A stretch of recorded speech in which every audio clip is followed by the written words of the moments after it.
Right? Luke chapter 1, in this dialogue, Gabriel declares that Mary will give birth to the Messiah, and Mary says, how? How can this be when I do not know man? That's Luke chapter 1, verse 34. To understand Mary's response, we have to keep in mind that she's betrothed to another man, Joseph. If you understand betrothal, you know that when you are betrothed to somebody, you've exchanged your wedding vows, right? So similar to today, if you go into the church and you exchange your wedding vows, in front of the congregation, you make the vows, you're betrothed. But then part 2 is the marital act. But what's significant with back then in the ancient days is that you don't have a house yet. So you exchange vows, and then the man goes and builds the house. So you don't live together yet. There's some in-between time. Right? Betrothal was a 2-step process, Hebrew culture. After the sacred wedding vows, the man went away to build the house. So here's a little picture of some architect.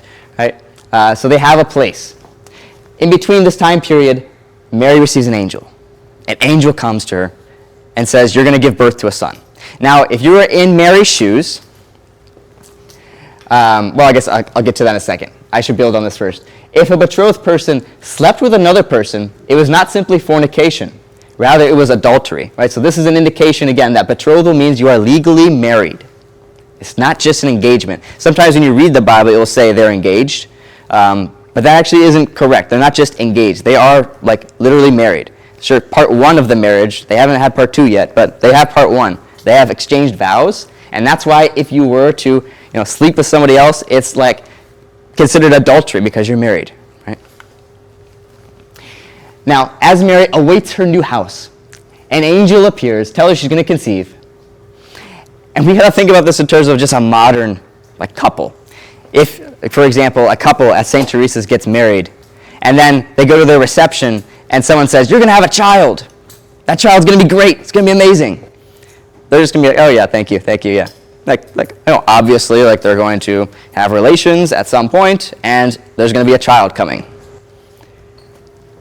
So this shouldn't be a shock when the angel Gabriel comes to Mary and says, you're going to give birth to an amazing son. And she says, how? Right? Mary's expected response would be, wonderful, thank you, right? It would be obvious, right? That when Joseph is done with the house, they would live together, children would inevitably follow. But listen to what the words are. How shall this be, seeing I know not a man? Is she asking how to have a baby? No, she's going to know. She's already exchanged wedding vows. She knows how to have a baby, right? So can you imagine then a couple at their wedding reception with a guest saying, now, you're going to have children, and the couple responds, how? It doesn't make any sense. Her response doesn't make sense. It's I don't know, what's going on here?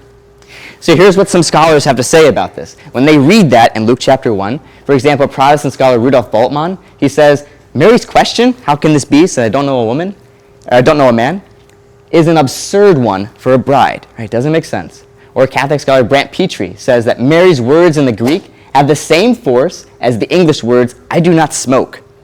Right? Not I don't know, I haven't smoked previously, but I don't smoke. That's just my thing. I just don't do that. Right? So it's just basically saying, I don't have relations. Right? You know this, Gabriel. I'm a perpetual virgin. Here's what St. Augustine says. When Mary says, how shall this be, seeing I know not a man, she was emphasizing that she had planned not to have sexual relations with her husband, Joseph. So when the house was built and ready to go, Mary was not planning to consummate the marriage. That's why we call it a Josephite marriage, right? It's very significant and unique. Right? It's not the norm. She says, had she intended to know man, she would not have been amazed. Her amazement is a sign of the vow. So this is Augustine, way out in the west.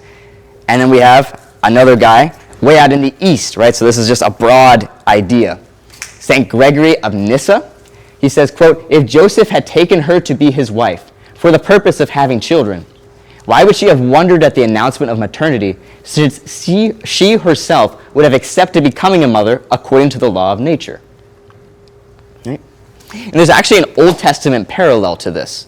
If you read the book of Judges, it's kind of a sad book, right? There's a lot of sad things that go on there, a lot of sinful things going on there. It's trying to emphasize that Israel was falling deeper and deeper into sin and decay because they did not have a king yet. They didn't have King Saul or King David or this person that orders things for them. But in the book of Judges, it speaks of this judge named Jephthah and his daughter, who was a virgin her whole life. It specifies she's a virgin her whole life, and it specifies the same phrase that Mary uses, right? She knew no man, right?